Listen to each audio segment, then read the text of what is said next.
Hey there, welcome to the Gyro Step, a Milwaukee Bucks podcast, proudly a part of the Gyro Step podcast network, which has your comprehensive Bucks coverage year-round, and of course, the Blue Wire podcast network. I am Ty Windisch, one half of the Gyro Step pod, joined as always by my busy co-host, Rohan Katti.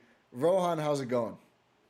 Doing all right, hanging in there, just getting ready for the NBA season because we're like what, 33 days away? 33? Just That sounds about, right. just about 33 days. I think it is 33 days. If you're listening on YouTube, the pod feed, it may be 34 or 32. That's the way time works. By the time you're hearing this, we are live on YouTube once again. So if you haven't already, Eurostep Podcast Network on YouTube.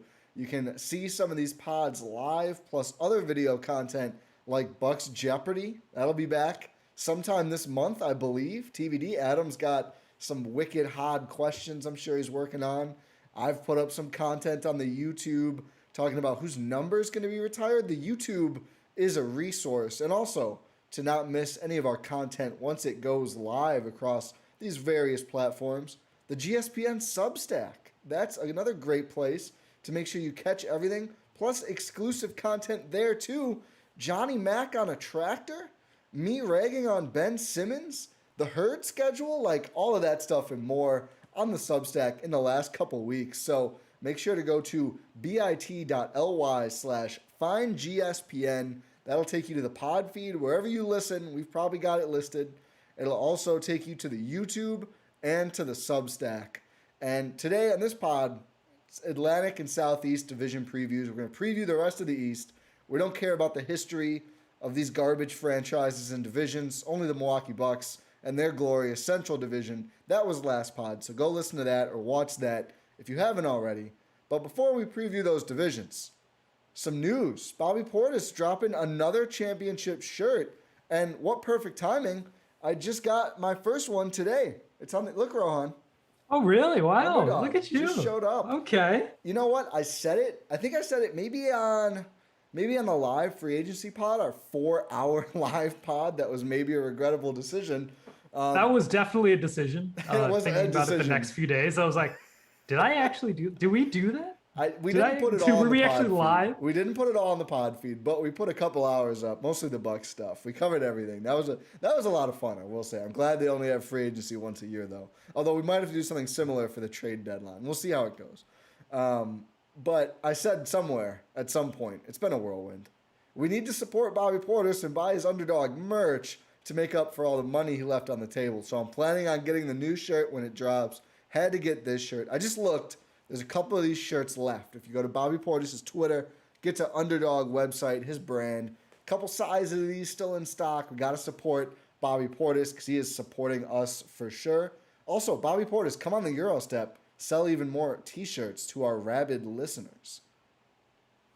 I 100% co-sign that. It would be incredible. Come on, Bobby. You're missing out on a prime marketing opportunity.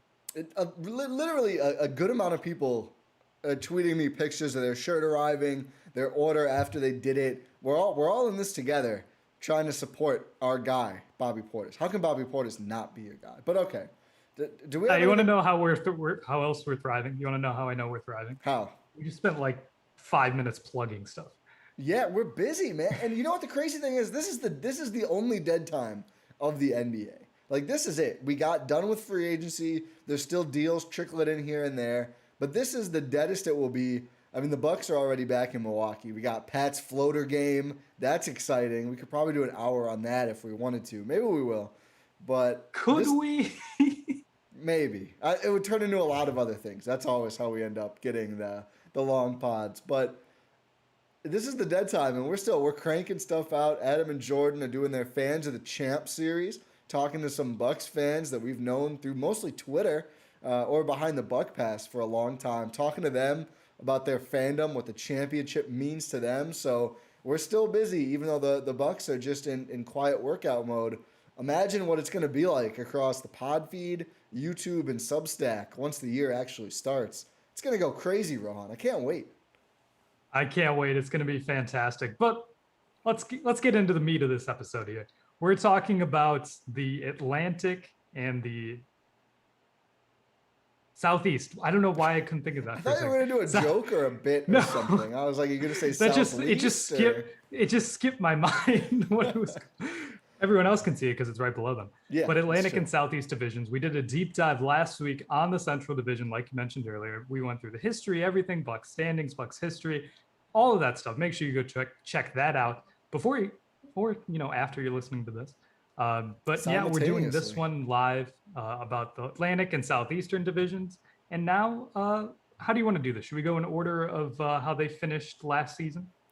Yeah, I think, but one at a time. So let's start with the Atlantic, and we'll save the Southleast for last.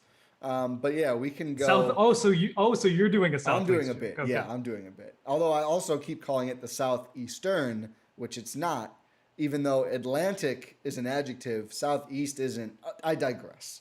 But we'll start with the Atlantic. So the team that won the Atlantic Division last year, hilariously enough, not the Nets, the Philadelphia 76ers. What better place, Rohan, to start than with Philly? I was on Pickaxe and Roll today, a great Nuggets podcast hosted by Ryan Blackburn, and he asked me about the Sixers. And before I could even finish my initial thoughts, I just started laughing, Rohan, because the Sixers, a team with fans so corrosive, they took a bus and booed Tony Snell. They're kind of in hell. Like, I think the Bucks have been in a tough spot. I think post bubble, that offseason felt really like, oh, this could get bad. It's a terrible, uninspiring performance. Giannis took a while to sign the Supermax. Who are they going to get? Do we have to settle for DeMar? All this. The current Philly situation seems way worse, although they did get Embiid to extend, which takes some pressure off. But still, this is a mess in Philadelphia. It really is. Last week, I was on our fellow Blue Wire pod, The House That Hinkie Built with Jackson Frank, talking a little bit about the Sixers and their situation. And I didn't laugh. I couldn't do that when I was on a Sixers pod. So that felt kind of wrong. I wanted Got to to know in your spirit. audience. Got to know your audience. Yes, but we talked a lot about one of the biggest issue plaguing the 76ers this offseason, and that is Ben Simmons and what's going to happen there. So to recap what's gone on with this situation, the Sixers, after they lost in the playoffs, by the way, to the Hawks on their home floor in 7 games. What round it was was in that? the second round It tie. wasn't even the conference finals, really.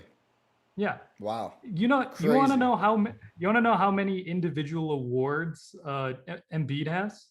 As many conference finals appearances as he has. Oh, all right. Okay. I heard he was going to win MVP and DPOY. Man just wants to be honest. It's hard to do. Very few have done it. Bucks have more finals. Giannis has more finals MVPs than Embiid does, just trophies in general. Just food for thought. So after they lost on their home floor in 7 games to the Atlanta Hawks, basically Joel Embiid and Doc Rivers were not being very friendly to Ben Simmons. They were just, without saying his name, just throwing him completely under the bus.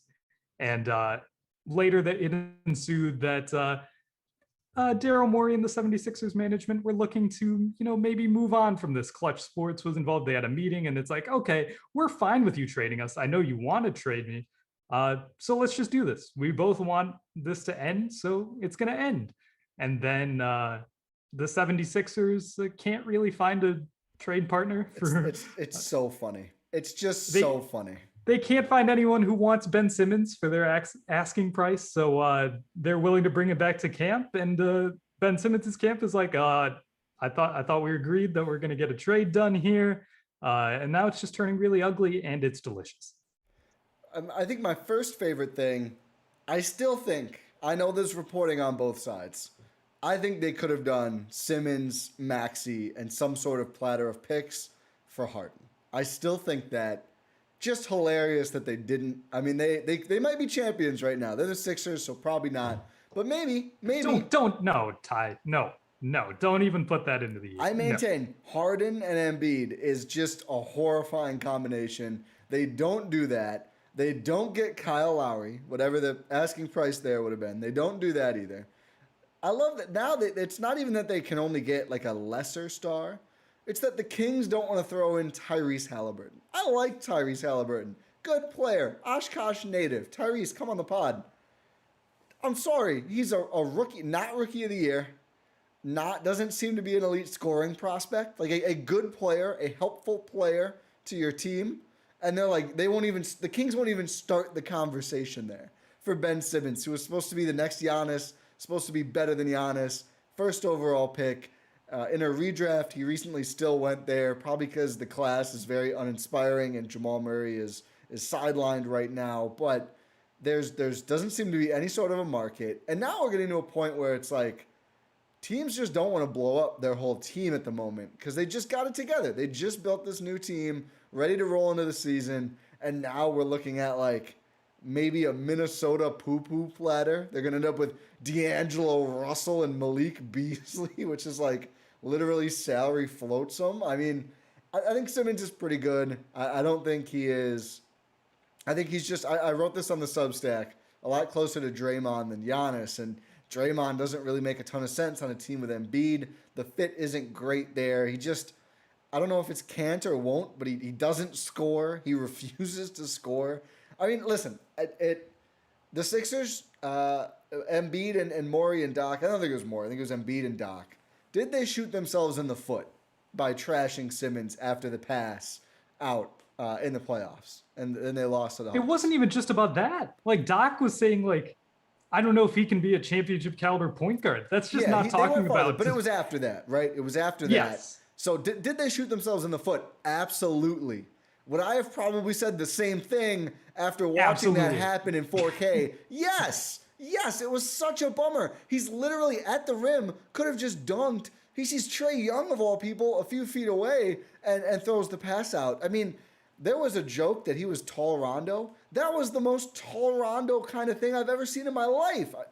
It's ridiculous. You just can't have it. It's untenable.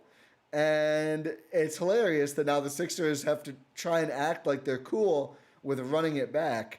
They still have a fine team. I think the rest of the league finally caught up to us, Rohan, and saying they're not in the top tier. They're a tier below that. I think that's where they seem to broadly be across the league. I think finally, now that the Bucks are rightful world champions, people acknowledge the Sixers are simply not on their level. If it wasn't for this public flameout, we might still not be there nationally, but we are here now. We'll see if they can pull off a trade or not, but it's just like I still think they're going to win a good amount of games in the regular season, by the way. I just do. I don't think they will, because here's the thing. They severely need guards, like competent, good guards. But they haven't in the regular season for years, though. Okay, but here's the thing. They had a decent one in George Hill in the later half of last season. He did well to tread water there. He barely played. He did well when he was there, though. He was all right. It was the same role we talked about whatever pod it was ago. Whereas, like, when you ask him to do too much, that's when it ends up being a problem. But they added 0 guards. Their biggest offseason addition is Andre Drummond. So funny, by the way. Just amazing. Like, what? I just love that. I honestly thought he was going to be in Guangdong. I just love that he's the Philly. He and Embiid hate each other. I hope they get into it on the sidelines. There's going to be drama. That's the reason they might actually end up not winning as many games. Because now it's like clear they hate each other, whereas before we weren't exactly sure. Like I think before Ben and Joel were in the Wizards, John Wall, Brad Beal space, where like maybe they're not best buds, but they get enough done and they're good players and there's some mutual respect. Now it's like Embiid is doing these BS recovery tweets like, oh no, I love Ben. Everyone knows. No one knows you love Ben. Everyone knows you don't love Ben. Like, yeah, maybe you could sell me on them being worse for that. I think still they have talent, right? Obviously Embiid is really good when he's there. Tobias Harris, honestly, had an amazing playoffs. Like, I don't know if they're going to get another playoffs like that. Danny Green is Danny Green. Seth Curry, again, like, are they going to see Curry that? Went absolutely bananas in the playoffs. And they lost and to it the still Hawks didn't in the amount. second round. Yeah. It's amazing. It didn't amount to 6 or 7. 7, right? 7. They lost on their home court. Yeah, I don't know. I still think they're still going to... Actually, Do you think they're going to be the second best team in their division this year? Oh, that's a question. That's a question right now. So we can say who's going to be number one. That's obviously going to be Brooklyn. Yeah. Let's move on from Philly. Let's do Brooklyn quick, and then we can get to trying to sort this thing out after we cover the 5 teams. Philly is funny. They have good players. They have so many issues. Honestly, it's one of those. You know what they kind of remind me of is the Nuggets pre-Aaron Gordon and the Blazers all along. Like, I feel like they just won't include these young guys for anybody. And it's like, well, that's fine, but those young guys better be good because that's all you've got now. Tyrese Maxey's your only true point guard. Like, hope he's good. I hope Seth Curry doesn't fall off, which is very small. He's been an off and on player his whole career. I don't know. Very weird team. Did not clearly address their big needs, but that's Philly for you. Yeah, that's Philly for you. So let's talk Brooklyn. Brooklyn, they're the favorites to win the title. I don't think that's deniable, right? Are we both in lockstep in that? Are they perceived as the favorites, or are they actually the favorites? They're actually the favorites. I like the Bucks personally. I still think I think the Bucks have a good chance. I would still put Brooklyn ahead. I would. I will say it like I said it last year. I don't think anyone beats peak Brooklyn, but I don't think you're going to see peak Brooklyn for various reasons. So I think teams will have a chance. Brooklyn probably should be considered the favorites. Yeah. So what happened with Brooklyn this offseason? Well, the biggest thing is you're hoping that Kyrie and Harden are back to full health because they weren't in the playoffs in the second round against Milwaukee. That's why they lost to Milwaukee, and Milwaukee won the title. Always got to mention that. So what did they do? They loaded up again. They absolutely loaded up again. They got Patty Mills, that's their best deal. Getting Patty Mills, just another ball handler, just more insurance in case like Kyrie or Harden goes down. You have another very, very capable ball handler. Patty Mills, you should have come to the Bucks. I'm happy with George Hill, but Patty, come on. Come on, Patty. Come on. Come on, Patty. Come on. Do we have to send Chase Buford to go do something? We might have to. They got another Bucks target of mine, Paul Millsap. Yeah. Which it's fine. He's not as big of a deal. I'm more disheartened that they retained Blake. I was hoping Blake would go do something else. Yes, they re-signed Blake. They got rid of DeAndre Jordan. Who else did they get? They got James Johnson. They got Javon Carter. LaMarcus is. I'm happy for him. I'm very happy for LaMarcus. I hope he's truly healthy and ready to play a whole season. I'm a little concerned, but apparently he's got medical clearance. So. Yeah, if he has medical clearance, it should be okay. Assuming all goes well, I'm pulling for LaMarcus. So that one I'm not upset about. Who else did they get this offseason? They got Sekou for free. It's their yearly tradition of getting a Pistons guy for free. About what he's worth. But yeah, is he just going to be in the G League all year, right? Probably. Like, when is he going to play? So. They have 8,000 power forwards, some of whom they're probably going to have to play at small forward. They got Bruce Brown back. I think they re-signed him, right? Or did they just have him? He signed his qualifying offer. Oh, that's what it was. Oh, that's interesting. He might be out of there after a year then. But yeah, they're really good. And when the 3 guys are healthy, it's going to be really, really hard to beat them. They extended KD. Yeah, and they're working on the other 2. I guess here's the next thing. Are they going to blow this somehow? Did you see? I think it was. God, I don't even remember. Somebody reported the Nets could trade Kyrie, but he would retire. We don't think they're actually gonna. It was like some report from. No. I literally can't remember who, but there's no way they actually trade him. Wait, right? Trade him for what? I don't know. It was. It didn't seem like they were going to trade him. It was just like somebody had somehow heard he would retire if he was traded from the Brooklyn Nets, and it became a thing. This is news to me, so probably not. Just based on that report, I would assume they're not going to trade Kyrie. You would think, because Kyrie and KD came there together, there's sort of that friendship thing. But then again, they did unload DeAndre Jordan, who was apparently a friendship linchpin there, and he's gone. Okay, it was Nick Wright. He's fairly reliable. Some NBA news, Colin. There are a handful of Kyrie trades that potentially make sense for the Nets. Kyrie's agents have made it known that Kyrie would simply retire from the NBA if Brooklyn were to trade him. Kyrie replied, "A puppet," with a gif of a hand controlling a puppet. I don't know if Nick Wright is the puppet. I don't know if Kyrie is the puppet, because that's what trading. I don't know. I'm not going to sit here and try to decipher Kyrie Irving. I would never. That's not too difficult. But like if that's the only way I could see Brooklyn like not being the favorite by the end of the year is if they did something stupid like that. Like, why would you ever? Yes. And I did see some people on Twitter like, oh, it would make more sense for them if they could flip him in some defensive-minded. No, it wouldn't. No, it wouldn't. They have Kyrie Irving. Unless they can flip him for one of the very few players better, it wouldn't unless make sense. Unless they're trading Kyrie for Steph or Dame. That's the only way they're getting. Yeah, no. Like there's just no need. Like he was really good both ways against the Bucks. Like he was really incredible. Strong Defensively, he was very, very good. I made sure to point that out when we were doing our playoff recaps and stuff during the series. He was incredible defensively. Way better than we've ever seen Kyrie Irving play. He was a monster. So no, you're not doing that and upgrading your team. That's dumb. It's dumb. Absolutely. So basically, you just need to have those three, KD, Kyrie, and Harden, all healthy. Have these supporting cast members that actually do well. Jeff Green, probably a sneaky loss for them. But if they have Paul Millsap, you hope he sort of takes on that role a little bit, even if he's a little slower. I think they got worse in just that flip. I think they got worse.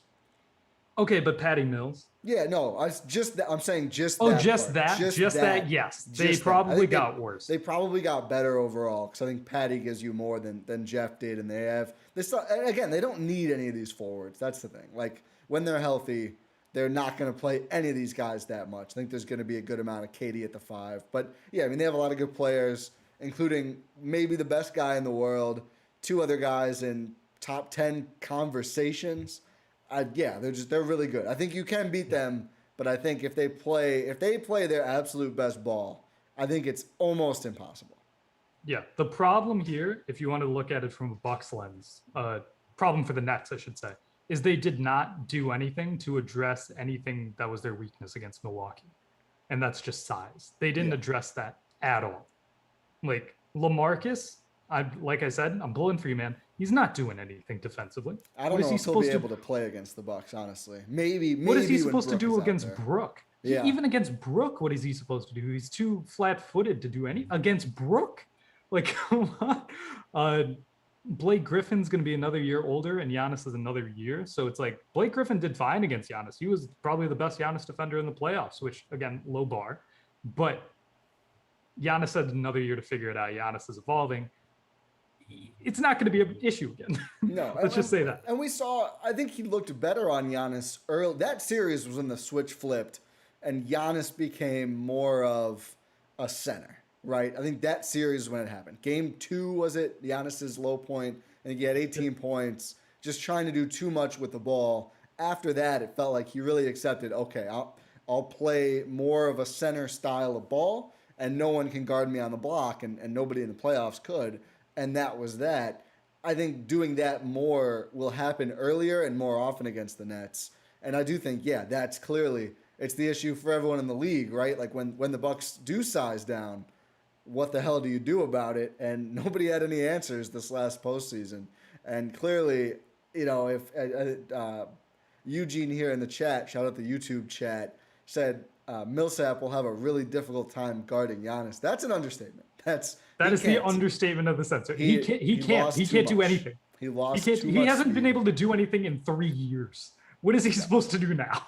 Yeah. I like Paul Millsap, but come on.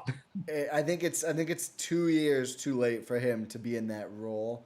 Are they going to dust off Claxton for this? Is Claxton even going to play? Like they have an odd lineup. It'll be interesting to see, do all the old guys get to play or not? DeAndre Jordan didn't, obviously, so I don't think I wouldn't chisel it in stone that we're going to see LaMarcus and Blake every game. I think we'll see Blake every game. Probably kind of have to, but Yeah, I think they could have used a better Giannis defender, but also so could every team in the league. There just aren't that many guys out there who can actually handle it. But we skipped the Philly win projection. What are your win projections for the Nets and for Philly?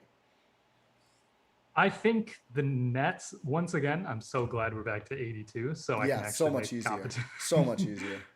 I'm going to say the Nets win 60. Yeah.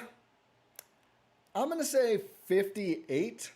And just because I don't think they're going to push it, I don't think they're going to play any defense. I think when they don't play defense, there's going to be some games where the guys just don't care or where one or two of them is out.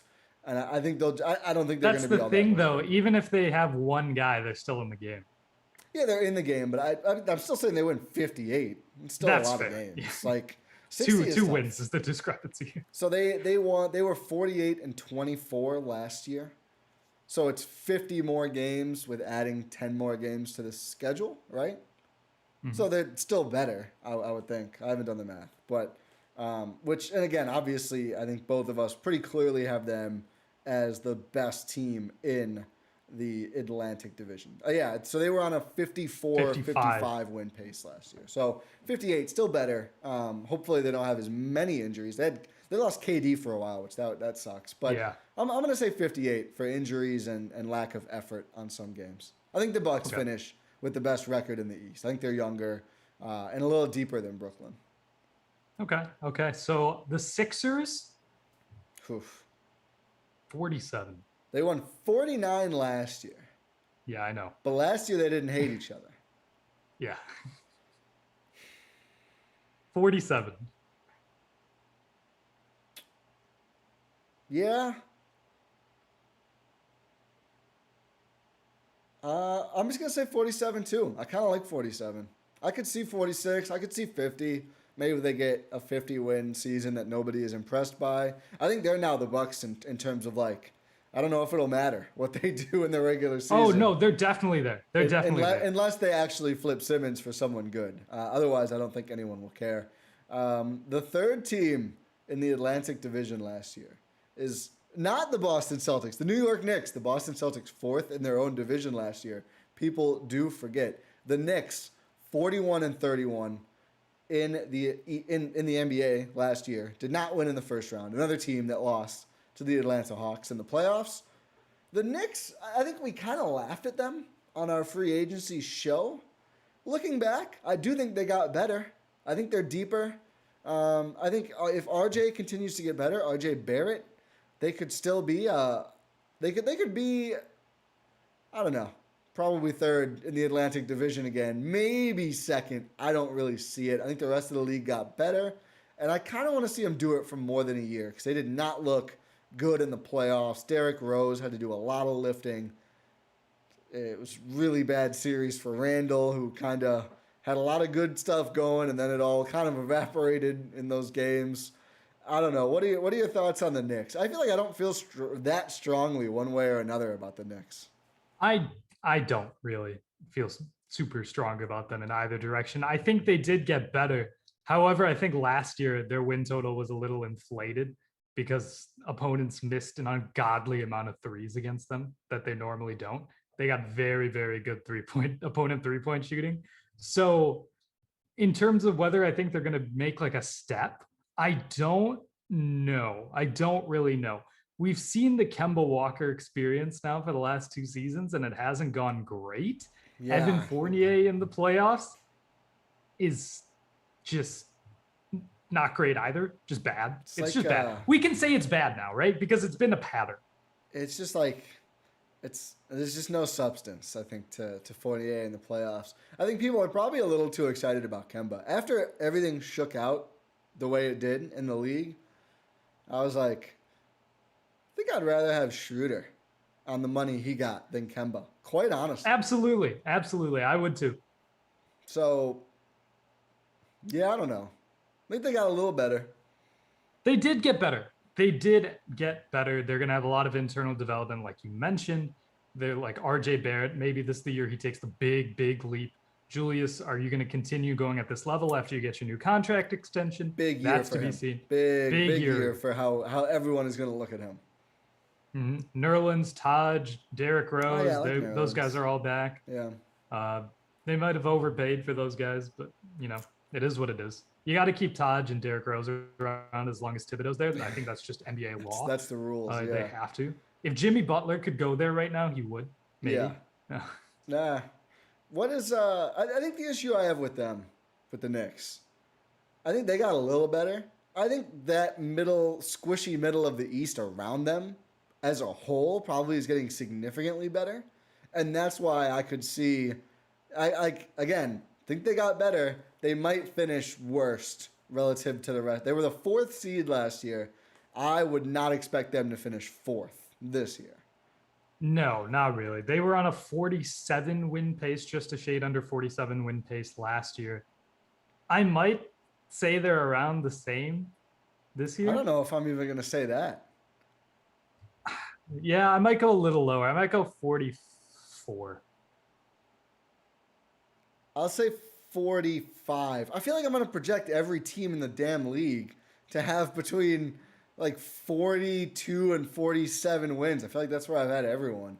Yeah, I don't know. Someone's going to have to take a step back. I unfortunately think the Celtics are going to be a little bit better this year, although I don't love their team either.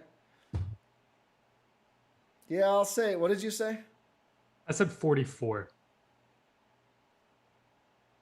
I'll say 44 too. I think some magic is going to wear off. I feel like post Chicago, I think the Tibbs stops to me, it felt like, oh, everything's really good, and then it's just not. And it wouldn't stun me if that happened again here. It all for me, I think, hinges on was Randall's season last year. Was this a contract year thing? Like he balls out, he gets the big bag, and then it's just not there anymore? Or was he legitimately good and just struggled in the playoffs with the increased role? That's going to be big. Also, like, does RJ Barrett, is he static, or does he? If he takes a significant step, they'll probably get up to 47, 48. I'm not going to bet on it though. I think he looked good last year, but we'll see.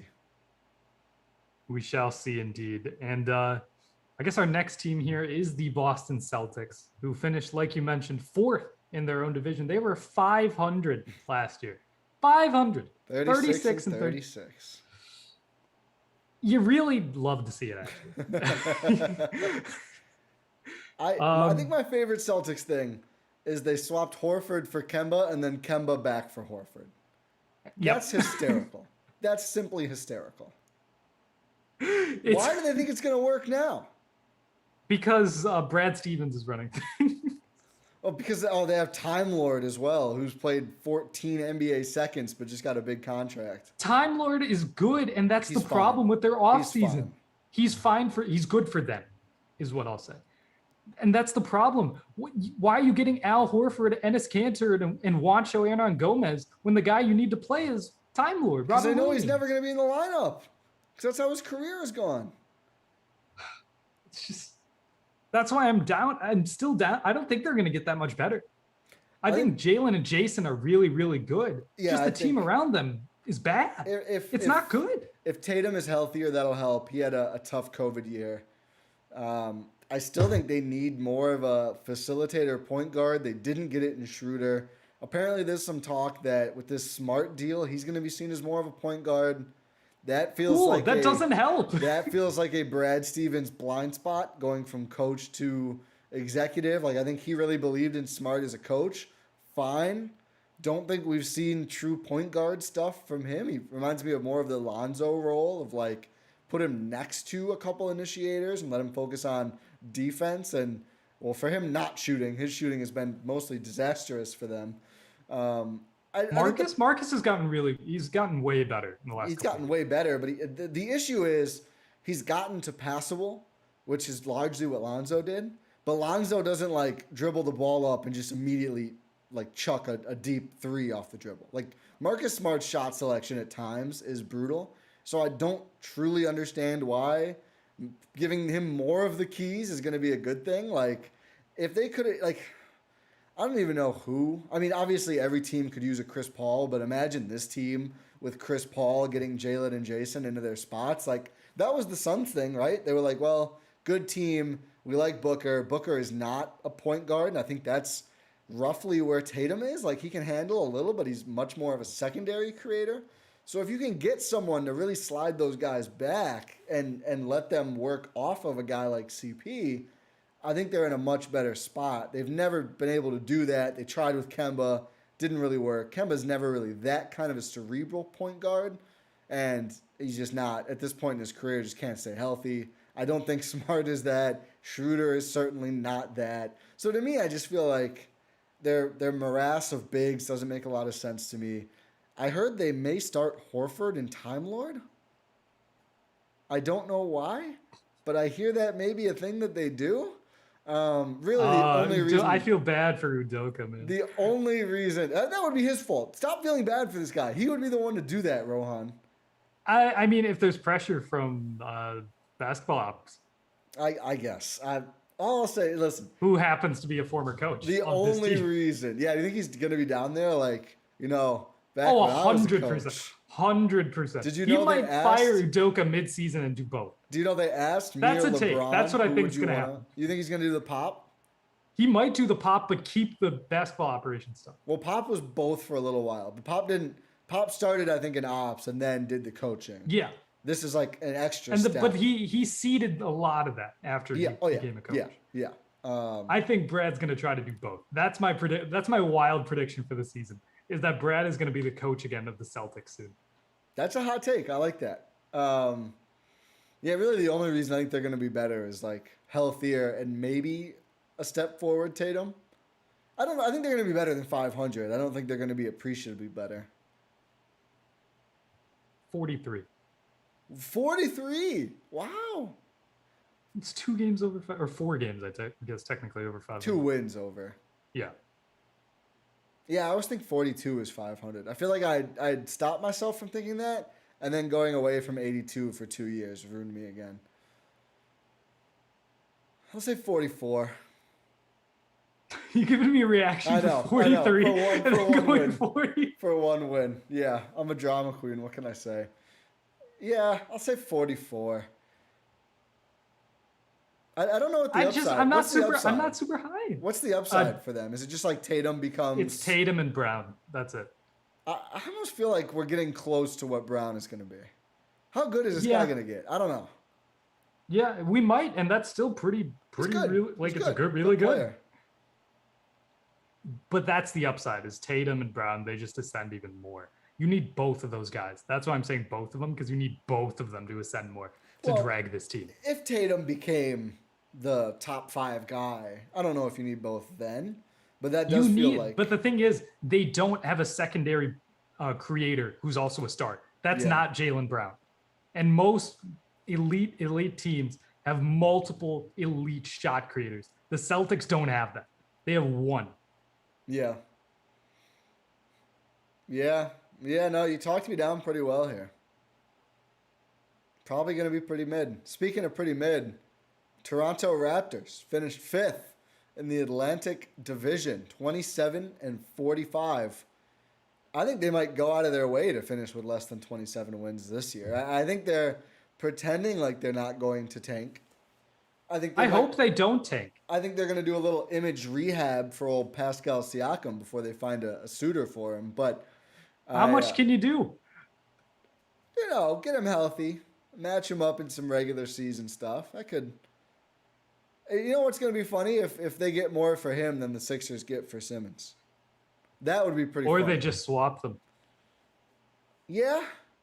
But I guess the question, why would Toronto want that? That's a great question. Oh, this guy can't lift a franchise. Let's have him do it. He's younger. He is younger. I guess that'd be why. He's also better. A little bit. Yeah. I don't know if he's straight up better. They're both not great. They're both clearly complementary pieces, just in different ways. Yeah. Siakam can score. Listen, if Siakam's third on your team's really good, and he's really good at that. Like, that's his thing.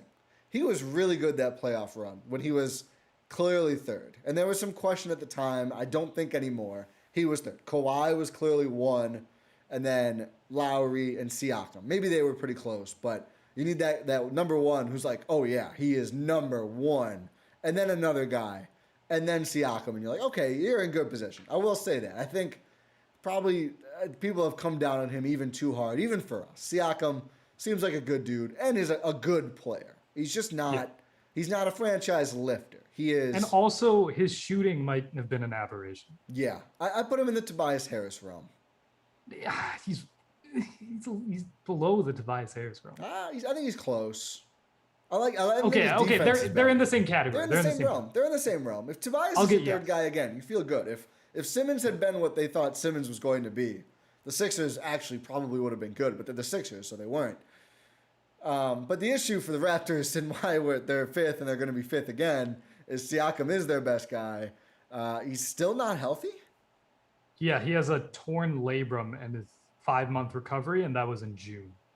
So he should be good to go around November. So December. Yeah, maybe he's back for the first game. We'll see. The season starts in a month, though, so maybe not.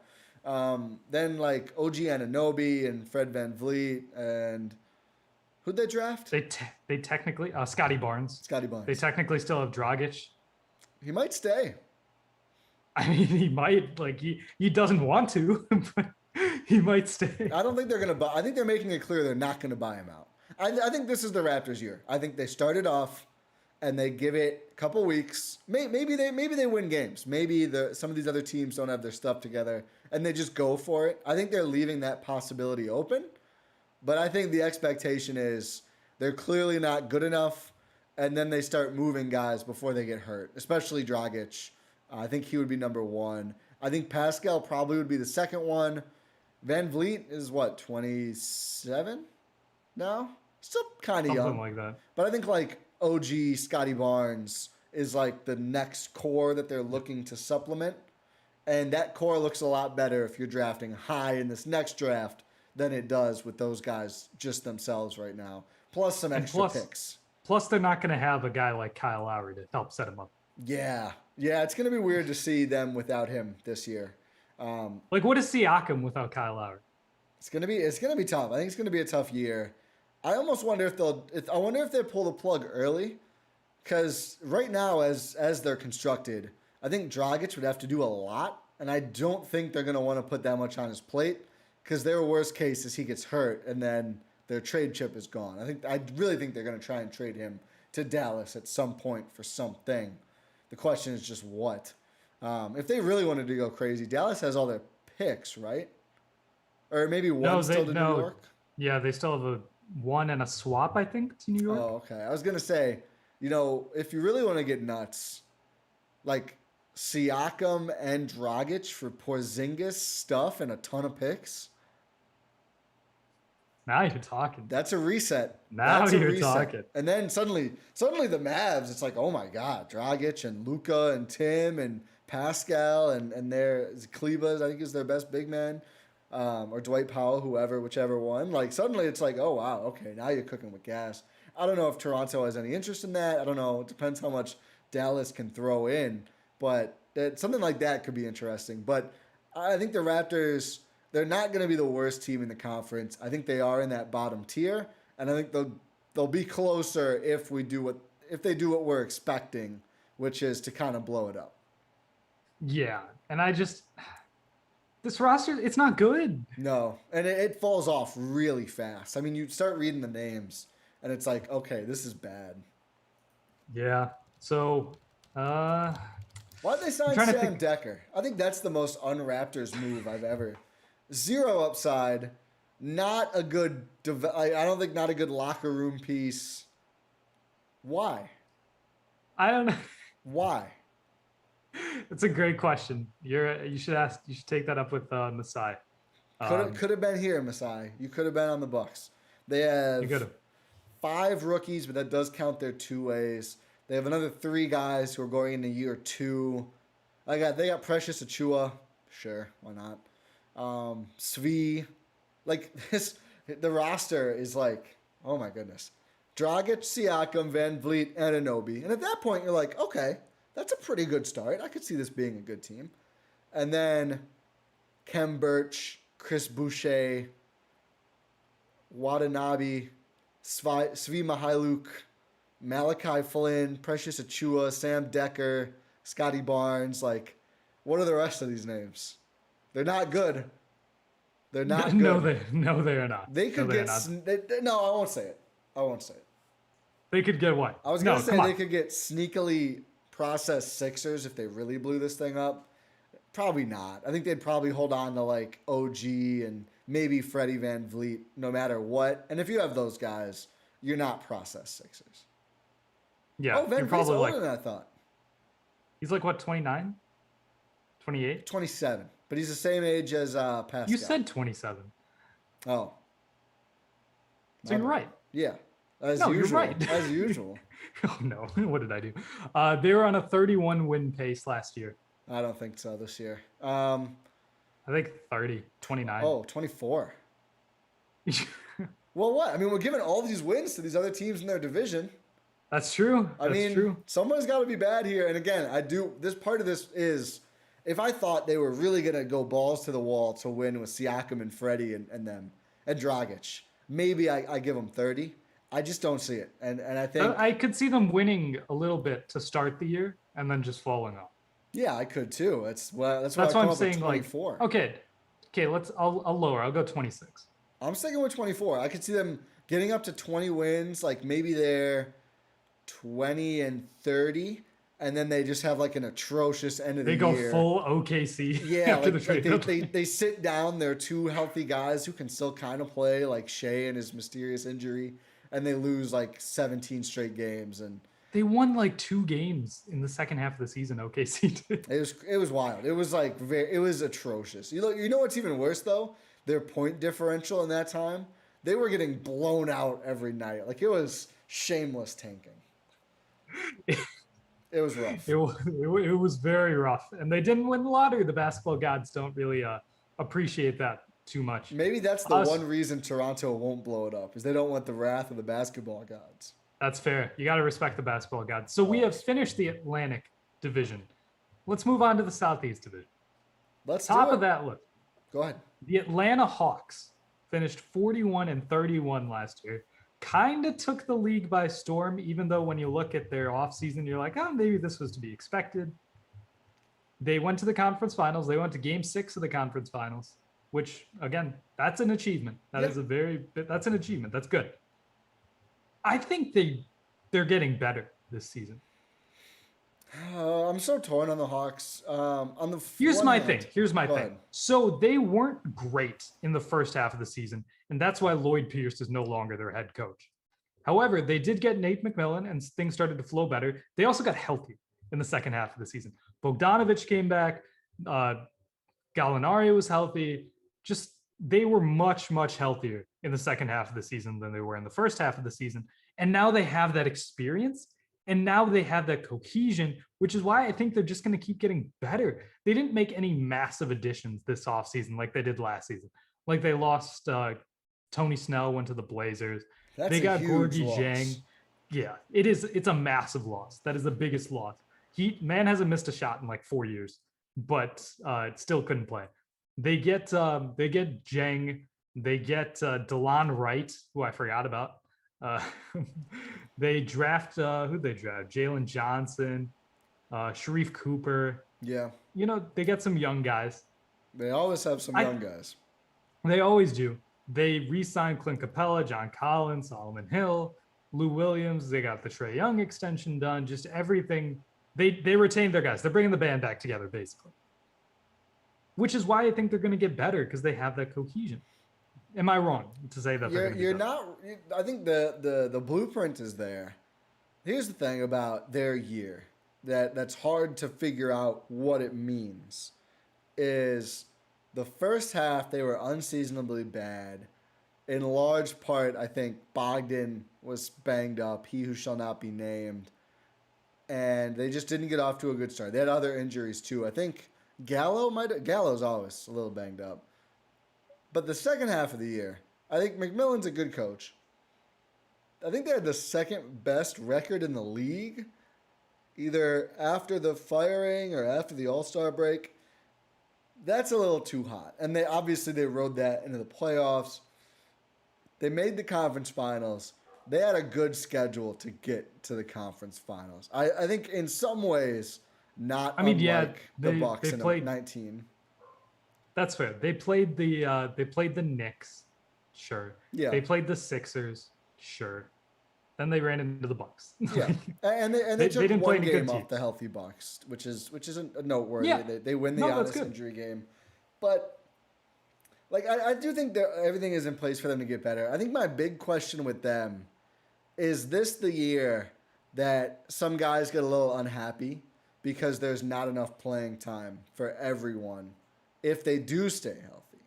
Like I do think that's a real thing. Like I think this team, this is the number one team in the league poised to make a consolidation trade that puts them in the top tier. Like a Bradley Beal, Dame doesn't really make a lot of sense, but they have their picks.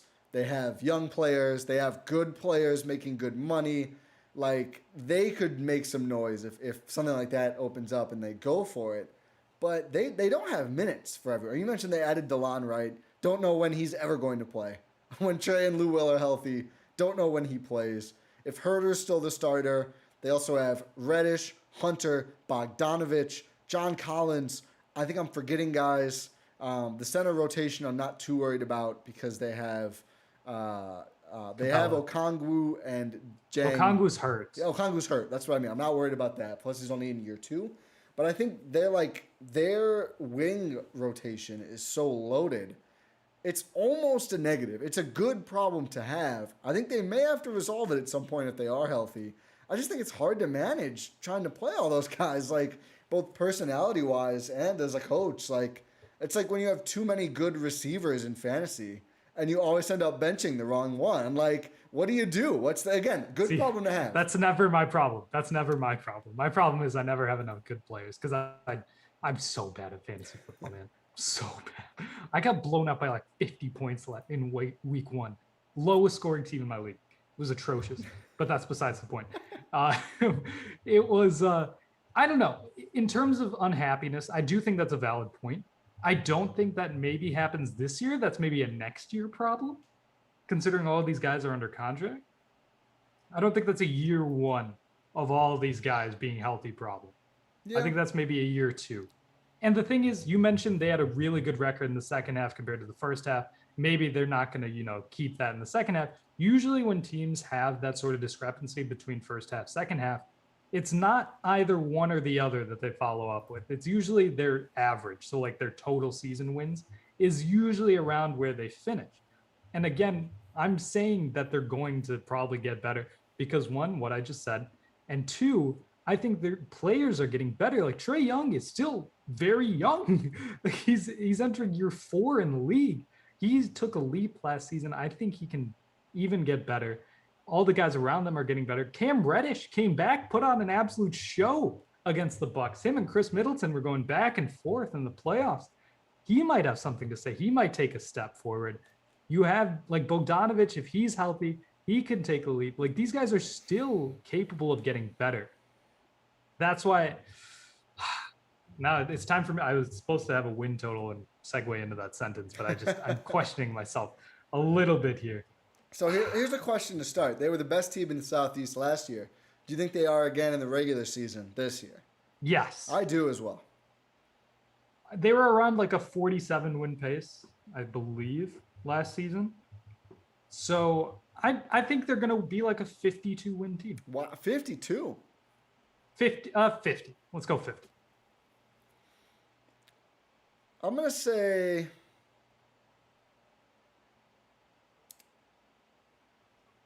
I'll say 50 as well. I think they're just deep, and it's just good to be deep over an 82-game season. They're young. I think they're going to be able to play enough defense. That's kind of been a question for them for a while. I think they'll play enough. Just enough. I don't think they make the conference finals again because we're projecting Bucks Nets 1-2. If that's the case, that's the conference finals. None of these teams are beating either Brooklyn or Milwaukee. Like that version of the Nets that the Bucks beat in 7 games, Kyrie healthy for 3, Harden half healthy for 3.5 or whatever it was. that team beats all these other teams this year. Like, Absolutely. I think probably in 6 games. Like even with 1.5 guys, one and a half to 2 guys, I should say. They're still really good. They still have KD and good complementary players. So don't think the Hawks make the conference finals. I'll say 50 games though. I think they can do it, and I think they are lucky to be in what is probably the worst division in the East, or is it the Central? Maybe it's the Central. I think it's. I don't know. It's either this or the Southeast or the Central for sure. I think they are the worst. Who? Southeast. Well, let's get into it. Let's go team by team, and then we'll know. The other team actually, you might have them third. I have them second. They were second last year. The Miami Heat, 40-32. I feel like my level of trepidation about the Heat soared like the first hour after it was broke that they signed PJ Tucker. Since then, I think it's just really faded. I'm not that worried about the Miami Heat. The thing with the Heat, this kind of has to be their year with their ages. And it's not just PJ, who obviously is ancient NBA years, but Lowry is 37, turning 38 this season, I think. So not young. All this to say, not young. Jimmy Butler is the other side of 30 and just didn't look that good in the playoffs last year. And there was muttering, maybe he's hurt. We didn't hear anything about that, and he played every game. And the question with them is this. They can challenge the Bucks if he is that Kawhi No, they light. can't. They can't. If, please, let me. If he is that Kawhi light that he was in the bubble. If he's that guy, I said challenge, not beat. They could challenge the Bucks if he is the guy in the bubble who's going toe-to-toe with LeBron. The issue is he just hasn't looked like that guy since the bubble. And he didn't look all that much like that guy before the bubble. You want to know why? Because he's not that guy. There it is. So that's the thing with them. Like, if he is, meme guy voice, not that guy, pal, I don't find them that scary. They're just like a worse version of the Raptors without Kawhi, which is like, okay, you have a good forward, you have Kyle Lowry, you have some fun pieces, you can play defense. Without Kawhi, it just doesn't go. Score the ball. Yeah. Do that. So See what happens.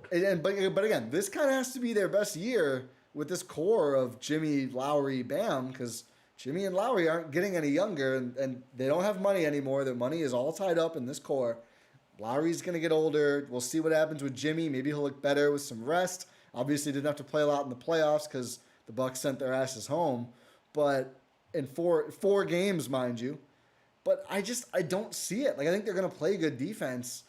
I don't like what they have offensively. I said this on Pickaxe and Roll. Shout out to Ryan in that podcast. Is Dwayne Dedmon a top 5 shooter in their rotation? Seriously. What do you...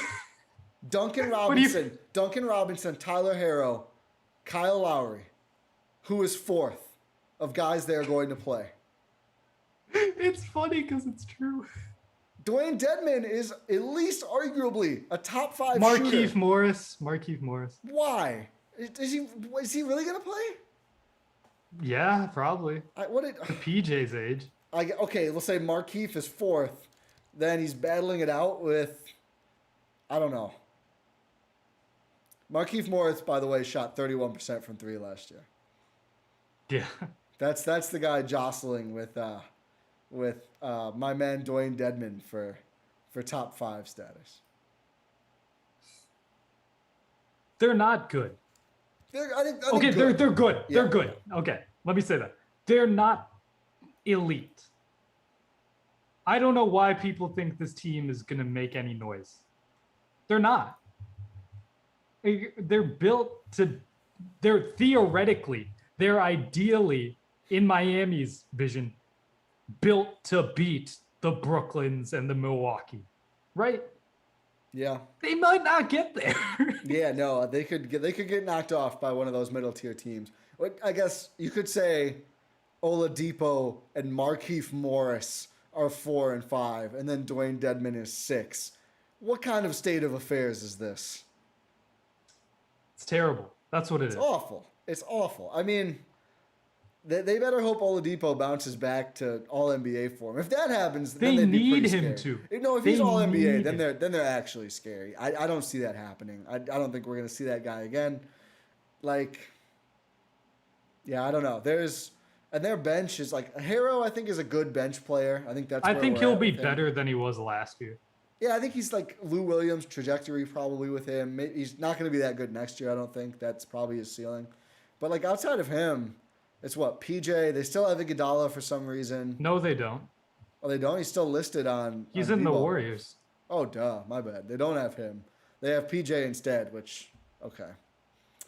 Markieff Morris, and then like a bunch of these theoretical young guys who, Heat culture is going to make them stars, except when they get included in as throw-ins in the Lowry trade, like Precious.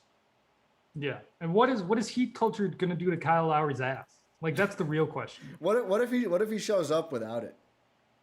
Then you just have to throw away the whole franchise. He's 'cause you probably just going took to. I away. think it'd be terrible. I think it's the source of his power, like Samson's hair. That's how he takes charges. It's just padding. Yeah, he just bounces right back up. Yeah. It's like it's a safety net.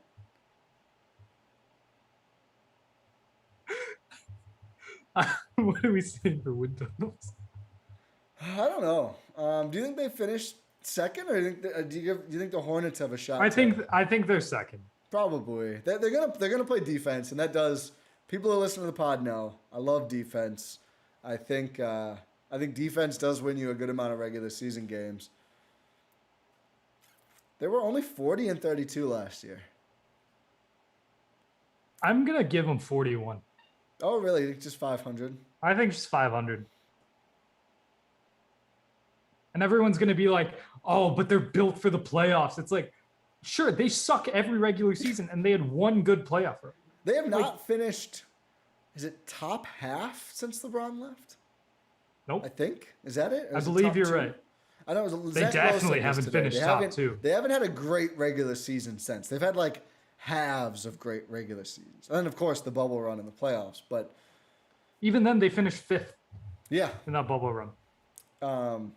yeah, I think, and really like long term, I don't think it's a great outlook for them. I guess one other swing factor we should mention: if my guy Bam Adebayo takes a step, that would be big for them.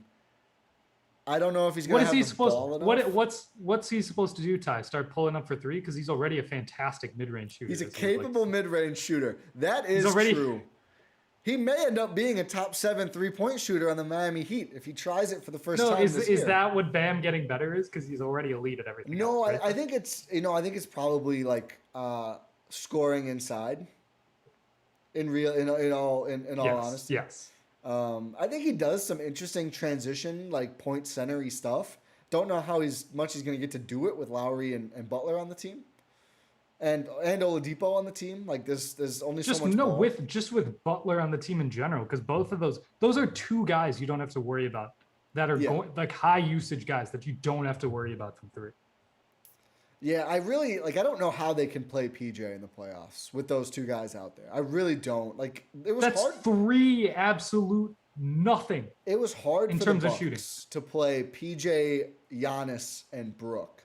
Giannis is shouldn't even be counted as a non-shooter at this point because he's always in the paint anyway, and he's a different level of player. He'll score regardless. Yeah, Brook is on and off, but Brook and PJ sometimes spacing got tight.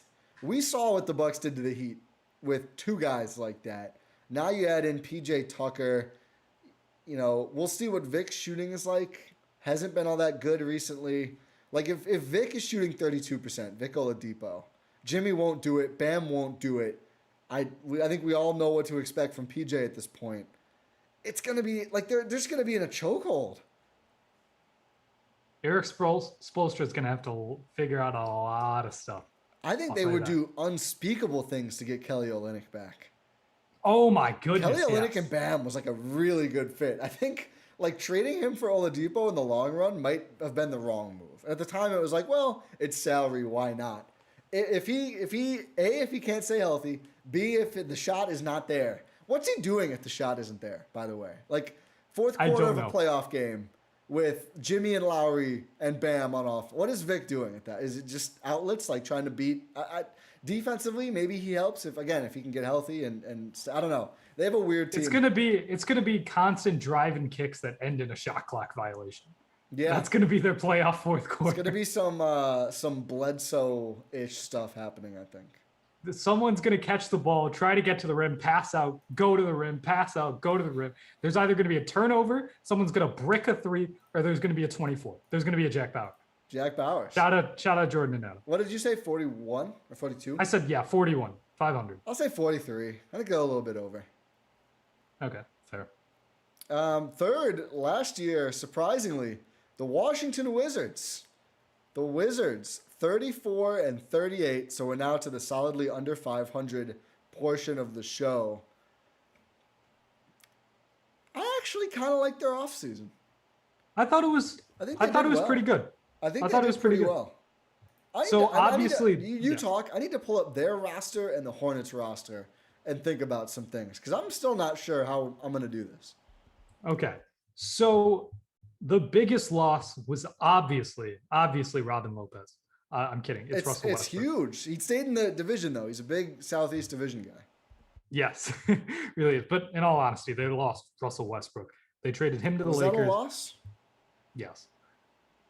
Okay. In the aggregate, yes. Okay.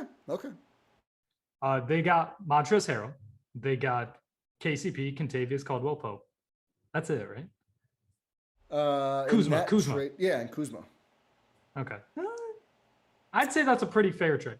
Yeah, I don't think they lost out on that trade. Yeah. I thought that was a good. The thing is, you need, if you're one of these teams that are sort of bottom feeding teams, you need all, instead of having three guys who are decently good, you need one guy that's pretty good. I don't know if they did though. Okay, we'll talk about it. But in terms of the rest of their offseason, they got Spencer Dinwiddie in a sign and trade with Brooklyn, which I think is a great move. They got Aaron Holiday in a trade that the Bucks were involved in, I'm pretty sure, right? Yeah, that was the Bucks trading back, I think. It might have been two separate deals. I don't remember. They might have been two separate deals. But some things the Bucks were tangentially involved in that trade. Aaron Holiday going from the Pacers to the Wizards, drafted Corey Kispert with their best pick, 15th He's a bucket, overall. Isn't he? Yeah, he is. He's a bucket. They needed more of those. And yeah, that's their offseason. I don't know. I'm not really super. I don't have any streaks on this team. Bradley Beal's still really, really good. Very, very good. I think Spencer Dinwiddie is a good fit there. I think KCP, Kyle Kuzma. I think those guys are going to be good fits there. I think both. Trez could. How far has Trez fallen off in the last 2 years in the public perception? My goodness. Maybe he'll get back there if he just runs a crap load of pick and roll with Beal. Maybe he'll get that rep back so much. Yeah. I don't know. I just don't have super strong feelings about the team. I'm trying to think of where I want to project them in terms of wins, and I can't really think of anything. Let's try to talk more about them first. So okay. I personally think this is actually a huge year for Beal because I think they tried to put good teams around him. I mean, first, Wall, obliterating his legs, unfortunately, after signing the Supermax, that's just unfortunate. And that obviously put them behind the curve. Then you trade him for Russ, which I didn't love, but I thought, it's one huge contract for another. And maybe it fits and maybe it works. And I don't really think it worked. Terrible in the first half of the year because Russ is always dealing with something. And when he's hampered by an injury, he's not helpful to your team because he doesn't adjust the way he plays. He just keeps doing the same stuff regardless. And if he's not good, he drives you into the ground. And he also did that in the playoffs when he was healthy, which is why when they moved him, I was like, you know what? I think this is actually good for them to get break that huge salary into parts that I think fit a little better around Brad and just go, hey, you know what, Brad? There's a lot of good players on this team. There's only one great player, a lot of good players. Brad, yeah, you might be talking me. If Brad is this guy that I think we have been very positive, Brad will get upset if you're not very positive and he'll vent on Twitter if you don't put him on all NBA. You know what? Earn it this year, Brad. Let's see top 6. top 6 season for the Wizards. And I'll feel good about it. And I think they can do it. I think they're capable of it. I don't think I'd project them. But it's like you have a bunch of good players. I think they fit around them really well. Their one horrible weakness is wing defense. I don't think they have a lot there. KCP is going to have a lot. I think their just on his weakness plate. is defense. Yeah. Where's the good defenders on this team? Yeah, that is pretty much it. Not just wing defense. Kuzma. I think Kuzma's pretty good. He's all right. He's not like a stopper. Yeah. Well, yeah, they don't have a stop. I think KCP, Dinwiddie, Kuzma are fine. Beal's gonna have to do something there. Center position for them is weird. They love Gafford. I don't love Gafford. Gafford kind of reminds me of Time Lord. Not enough true size for me to get excited about that. Time Lord's better than Gafford. Okay, maybe. In my opinion. They have Trez. You know what? Honestly, I think what could actually, if they're good, it's probably because one of Kispert, Rui, or Avdia is like, oh, he's a real player. Like he is, okay, something is here. Which I could see, I don't know about Kispert, he's a rookie, but I could see Avdia, or really I think Rui has been kind of intriguing at times. Like if Rui is a good secondary creator, suddenly they might be good enough that it doesn't matter that they don't play that much defense, but probably not. Probably not. Yeah, if one of those guys hits, then it's a different story. Yeah. I just need to see it. Oh, also, like, is Bertans just going to be awful forever, or can Bertans Probably. play? They have a lot of fours. They need a trade. Too many fours.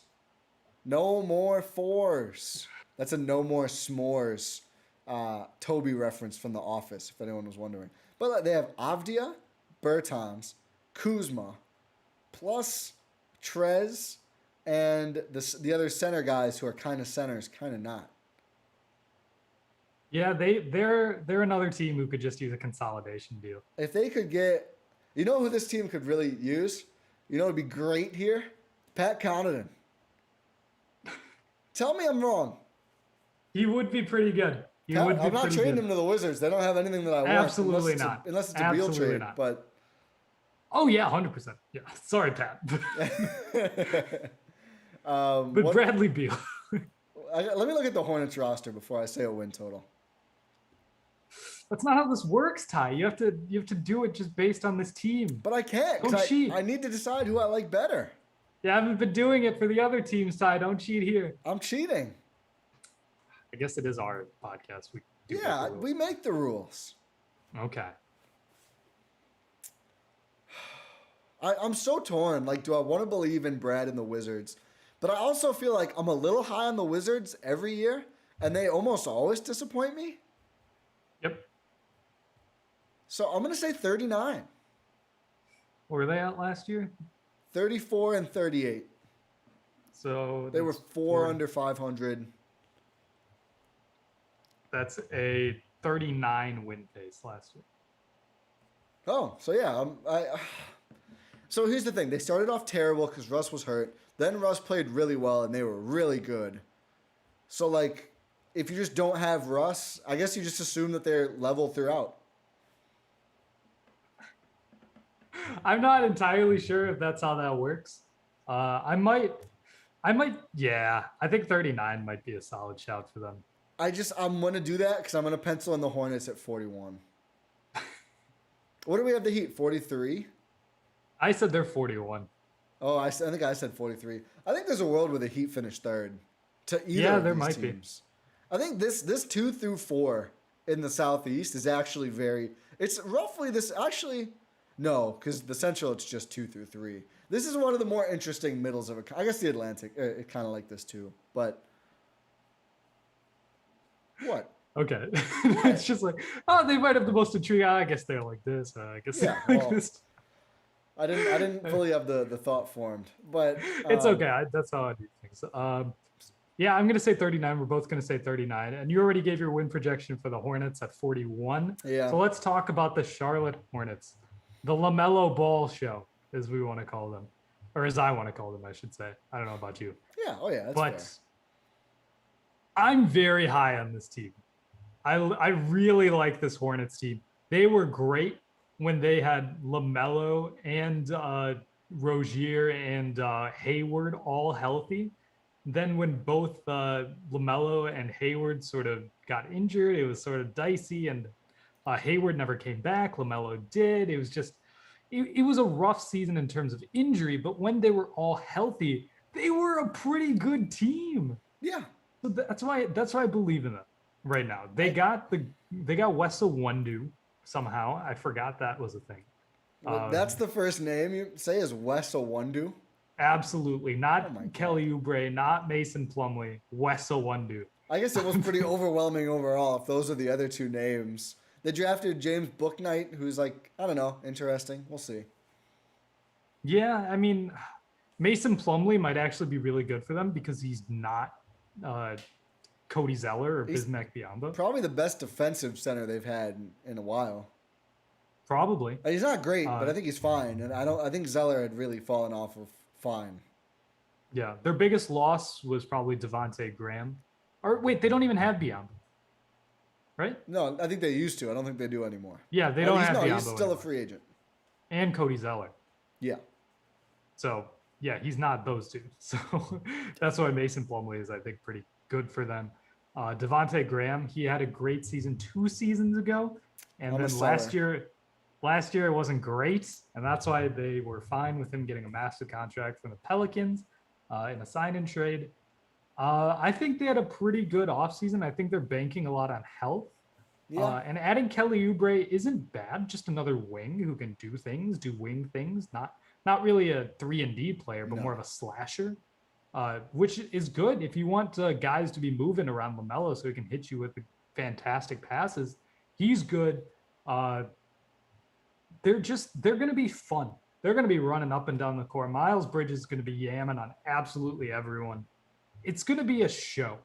Whether I think that translates to a lot of wins or not is up for debate. Yeah. I think they might have around the same total as the Heat, around like 41, 42-ish wins. Yeah. But I think they'll be way more fun. And honestly, I think they might have a chance to win a series. Catching up on the chat, Brett says Pat being part of a Beal deal would be another point in favor of his jersey being in the rafters. Absolutely. And our friends, Buzzbeat Pod here on Blue Wire, reminds us they were 4th in the East before the injuries, although they do finish, sadly, 6 games below 500. I think they might have one of the wider floor-to-ceiling variances in the league, maybe? Like, I think health plays a big role into it. Hayward, of course. For years, the Hayward thing has been like, he's probably not playing 80. He might not play 70, but you're going to get closer to 70 or like closer to 50 games from him. And if they get between 70 and 80, I think they could do pretty well. Hopefully he's healthy for the playoffs. I want to see LaMelo and him in the playoffs. I think that would be awesome. I think so much depends on, like, what is PJ Washington this year? What is Miles Bridges this year? Like, I don't know. I like PJ. I like Bridges. Malik Monk, I kind of get why they moved on from him. I don't think everything was smooth sailing there. No. Let's not play revisionist history. Malik Monk was number 1 on your free agency board, Ty. For the Bucks. Number 1. For the Bucks. Number 1. Before, I was not counting DeRozan or any of the other stars. I like the upside. I think it was a change of scenery thing for the Hornets, though. I think the Bucks would have been the right kind of change of scenery. I want to remind people of what's happening. If he's awesome on the Lakers, I'm going to feel great, and I'm going to rub it in, yours and Adams, and less so Jordan, because Jordan is never that intense. But I do like Plumlee here.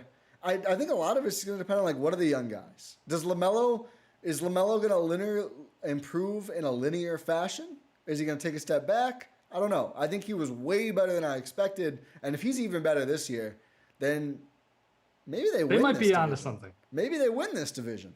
Ooh, I can't really see them being better than the Hawks. Probably not. Atlanta's a lot deeper. You're right. I don't think they're better than the Hawks. I do think they could be second. They could finish second. They definitely could finish second. I really like Rozier. Rozier's great. Did you see the video of he set up a workout and he was thanking the guys for attending the workout? And I loved it. I was like, Terry Rozier. Who would have thought? Yeah. Who would have thought that all these years, like these 3 years later, whatever it is, we were all trashing the Hornets for not signing Kemba and then signing Terry Rozier. Great move. Absolutely fantastic move. Fantastic. Look at where those two players are in terms of their production. Kemba was traded to the Thunder and bought out I hope so he could Rozier. sign with the Knicks. I hope Rozier retires a Hornet. I'm all in on Terry Rozier and the Hornets. I think he and LaMelo together is a lot of fun. I think the question with them is really like, what is the 3-4 spots like? That's a huge question. If Hayward is healthy a lot, then you got one of them filled up. Is PJ ready? I think Miles Bridges is probably the likely bet to be that 3. They also have Oubre there. I don't know. A lot to I think be excited about here if they stay healthy. We'll see what book night is, and They're my league pass team. I'll say that. they're a good league. They're a good league pass team. I almost feel like I'm selling them short with 500. You know what? I'm not going to do 500. I'm going to change it. 42. 43, same as the Heat. Okay. I'm gonna stick with 41. Okay, I have them tied with the Heat. but why? It's tough because I could see them taking a tiny step back because a lot of these teams have gotten better. Like, it's going to be harder to get wins. Like, I think they have the potential to improve, but I think the rest of the East also improved a lot. So it's going to be more difficult to get wins. I think so much comes down to Hayward. I have a hard time thinking they'd ever be under 500 if Hayward plays like the whole year. Fair. I don't. It's tough. Now you're making me reconsider. I'm persuasive. It's what I do. No, so just because you said that, I'm going to stick with 40. Okay, fair. Take it away from me. So, I think you had 51 for the Hawks. I said 50. Oh, you said 50. I think I said 48. Yeah. And then Miami. You had. I said 41. I think I said 43. I said 43 for Charlotte. I think I said 39 for the Wizards. Yeah, we both said 39 for the Wizards. We're about to say a lower number. Yes, Probably the lowest number we've said, at least on this episode. Maybe not overall. I think the Central had some contenders, but I think there's a clear bottom 3. Cleveland, Detroit. I think it might be the lowest overall. I think Orlando might be the worst team in the league next year. I am so low on everything they're doing. Love John Hammond. Love John Hammond to death. Thank you for everything you've done for the Bucks, John Hammond. I don't think this team makes any sense, dude. I don't understand it at all. This is like a team built to get the number 1 pick. But also, like, I think they're intrigued with, like, almost all of these guys. I am not particularly intrigued with a lot of these guys. I think they are. Yeah, Terence Ross is absolutely going to get traded at the deadline. Absolutely. He's basically, like, winking that he's going to already. Yeah, and that was last season. This. Last season. He was thinking, like, oh, am I getting traded? No, he's getting traded this offseason, like this season, for sure. There's no chance. Like, they got Jalen Suggs, who I think is going to be pretty good. Like, I think he has a chance to be really good. Markelle Fultz might be healthy this year. Who knows what they have with him? He was taking some strides with the Magic before he got hurt again. So we'll see what happens. They got the GOAT, Robin Lopez. Please buy him out so he can sign with the Bucks. Actually, no, that would take him away from Disney's. I don't know if I want to do that. Let him stay there with the Wagner bros and everything. They have 2 Wagners. They have 2 Wagners. That's excessive. They draft Franz and then go sign Mo. And I remember at the time I tweeted, Orlando, you have to wait until the little brother becomes a star first. Before you can't just give away the roster spot day 1 to your second pick in the first. Come on. Make him show something before you sign Mo. Like, this is, I think the issue is, and I think we may be having some streaming YouTube issues potentially. So if you're on YouTube and the quality is weird, check out the pod feed later. Should be a lot crisper. But my issue with the Magic is, like, I feel like they have 3 total positions, and they just have like 6 guys at each of the positions. Like, they have all these weird guards who I don't think can play together. Like, Michael Carter-Williams is still there. Cole Anthony, Michael Carter-Williams, Markelle Fultz, R.J. Hampton, Gary Harris, Etuan Moore, Chason Randall for some reason, Jalen Suggs. Like, all these guards. Then they have all these weird big guys. Mo Wagner, Franz Wagner. Oh, they also have Sindarius Thornwell, I think. They have Mo Bamba. They have Robin Lopez for some reason. They also have, where is Wendell Carter? What? Why? What? Like, this Who is apparently they really like. everyone has always really liked him, and he's never done the thing that he needs to do. But, like, they need to make some choices. Like, pick 5, 6 young guys and do something with the rest. You cannot. Here's my counter argument to that. Is why do you need to? Because how do you develop anyone when your team is just this trash fire of guys who don't know how to play yet? Well, they don't need to develop MCW. They need to develop not MCW. I'm saying just young. They need to guys. develop Cole Anthony and Jalen Suggs. That's 2 guard spots. I think they want to develop RJ Hampton. I think they want to develop Fultz. Fultz probably starts. I don't like the fits at all. I don't understand how the pieces work. Sneaky buyout name for the Bucks later is going to be Gary Harris.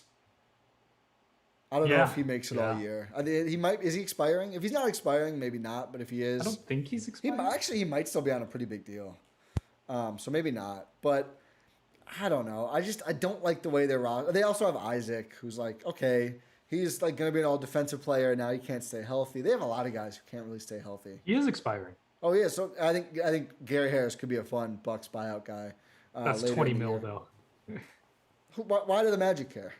That's fair. They got to pay it either way. I think they try to trade him first. I'm sure they will. This would be post-deadline, pre-buyout. They have to pay it either way. They'll take $600K less or whatever. He can go play with the Bucks. But they also have Chuma Okeke, who they screwed out of a year of NBA service by making him play with their G League team as he rehabilitated before he signed his NBA contract. Wait, what? Yeah. Wait, tell me. They drafted him in the back of the lottery, didn't sign him. He acquired his G League rights. He rehabbed with the G League team, and then they signed him. So he lost a year of NBA service time. That's a huge earning power thing. Like Hold on. Yeah. How do I not know that? No one knows about this. I wrote about it back when I did my Patreon, and I was like, this is terrible, and nobody cared. It's an awful thing they did to him. It worked out for them. Not great for Chuma Okeke. Wow. Okay. No benefit to him whatsoever. Just all risk. And again, NBA service time determines how much you get paid. He will now accrue his years 1 year later than he should have. So he still has 4 years left, maybe 3 now, left on his rookie contract, even though he was drafted a couple years ago. And yeah, Terence Ross also is a guy who's probably he didn't even play a game for the Lakewood men. Oh yeah, because he had a. He was hurt. Yeah, they knew he was hurt, but it's like, get him in the NBA facility. Come on. So not hiring them for that. And yeah, I don't know. I think their team doesn't make any sense. If they do trade Terence Ross, are they going to score 85 points a game? That might be high. Like, Markelle Fultz. Hope you're ready for this. You know, Cole Anthony showed some things. RJ Cole Anthony was showing a lot actually. My issue though at is the like tail end. Before he got hurt. I don't know how many guys can show out on a team like this. I think they did themselves a disservice, and it might have been hard. I don't know if anyone wants some of these young guys, but they need to get some actual vets. Like their vets are MCW, Gary Harris, Robin Lopez, Ross, and James Ennis. And I don't know who's going to play. I don't understand the Magic. I do understand they're not going to be good at NBA basketball next year. Yeah, 12. I'll say 15. I'll say no, yeah. I'd say 14, 15. Yeah. 14. I'm going to go one lower. I don't know. That Bucks team that won 15 was pretty bad and very injured. 15 it's is hard low. to. Yeah, that's true. Sometimes you just win games. Yeah. Like the other team just like out loses you. Right. The Bucks are great at this. Yep. I'll stick with 15. I'm not gonna go 14. I might go a little. I might go higher. I might go 16. Who are they gonna beat 16 times? Do they have the lowest ceiling in the NBA? Absolutely. Realistic ceiling? Yes. They have no chance of doing anything. Like they would need some of the more unprecedented leaps in NBA history. Oh yeah. No, literally every team in the league has more direction than them. And more proven talent and more, not even more like proven talent, that's also true. But like even like OKC as SGA, where you're like, okay, he's gonna be good. Like, exactly. Houston has like KPJ, Jalen Green, and if that doesn't Christian Wood. work, they have Christian Wood, Kelly Olynyk, Eric Gordon. The Pistons now have Cade. Yeah. Pistons pre-Cade probably would have been down. Jeremy Grant. Yeah, too. Grant is already Sadiq good. Bey, Isaiah Stewart. Do they have worst players? Do they have the worst best player on the team in the league? They have to, right? Who's their best player? Ross? Terence Ross? I think it might. Right? No, it might be Robin Lopez, you know? That has to be the worst in the league, though. I'm looking at the other conference. Oh my God, Robin Lopez might be the best. It's close. I think is it actually Robin Lopez? I think Ross is probably better. I don't know, man. It's an argument. Do you want? I guess you could say Fultz if you want. They're clearly the worst. No, you can't. You look at the bad teams in the West, and it's like SGA, Karl Towns, De'Aaron Fox. The Rockets are probably the closest with C. Wood. Yeah, but he's way better than anyone. Yeah, way better than anyone else. And they have a on the rookie who's Magic. probably going to be better than a lot of these guys too. Yeah, that's horrible. What an awful way to think about it. Yeah, that's depressing as hell. 85 might be high. You're right. I might go. What's their over under? Oh my God, I wonder. Oh man, It might be high because I hear the books are doing the good teams really low because I think teams don't care about the regular season anymore. Which to me is like, okay, just easy over on the Nets or Bucks if you ever see them in the mid 50s. What is there? 2021. So, wow. What? Vegas is the Magic at 31.5 wins. What? What? I'm taking a bet. I am taking a bet and smashing that under. They might not get half. What? That's the Vegas. That's Westgate. Hold on, I need to make a couple withdrawals. My savings account is getting wiped out for a few months, and then it's getting doubled. 31.5. They're above the Bulls. Oh wait, no, I'm looking at the wrong game. They're not at 31.5, are they? No, they're not. I was looking at last year. Okay. Okay. And they won 21. It would have been a good bet last year, too. Oh, my goodness. Okay, 31. the Magic are at 22.5. Still pound the under. Come on. Yeah. Oh, my goodness. 31.5. I would have gotten a little irresponsible at I 31. would have gotten very irresponsible. Oh, my God. Jason in the chat says Magic ownership should be revoked. I'm assuming it's the same since Shaq, and they got lucky twice with Shaq and Dwight. Nothing ever since, really. Listen, bad things happen in the DeVos family. Wouldn't hate to see it. Wouldn't hate to see it one bit. Absolutely I will not. tell you that. I will tell you that. That's one of the. I don't think there's that many anymore. One of the ownership groups where you're just like, how is this even allowed in 2021? Yep. Tillman, yeah. Tillman, just because he's like clearly broke. Probably the Knicks. Pelicans. The Knicks. The Pelicans, The Knicks are, I think, worse. Yeah, they haven't made as many egregious mistakes recently, though. Yeah, the guy's finally shutting up a little bit. The Bulls probably. Yeah, but they cleaned out. Like they actually ownership, but yeah. That's true. But once they got to 30 years. Yeah, but once they got Carcinovas in there, it actually had some sort of direction. The issue with Reinsdorf, this is the same as Pelicans. They shouldn't be allowed to have another team in another league because there's always a favorite, and unfortunately, it's never the NBA team. This is also true of the Nuggets, although they're finally spending. But like they also Kroenke's on I think they own like every Denver team actually, but they own the Broncos. Kroenke owns Arsenal too.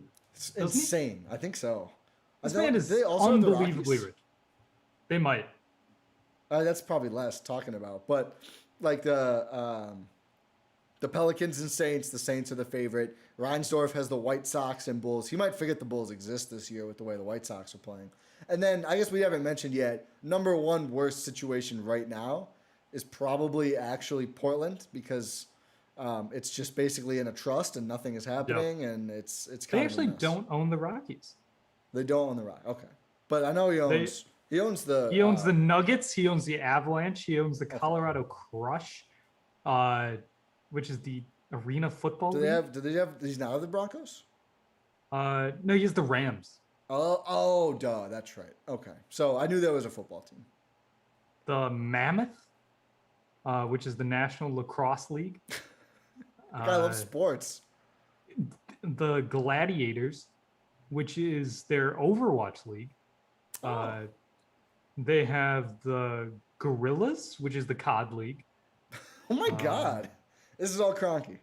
Yes, and of course his biggest team is Arsenal. Yeah, Arsenal, pretty sizable. It's wild how much this guy owns in terms of sports. Yeah. Screaming Eagle? What is that? Okay, I think we've read enough. Oh wait, that's Kroenke. Winery and Vineyards. Okay.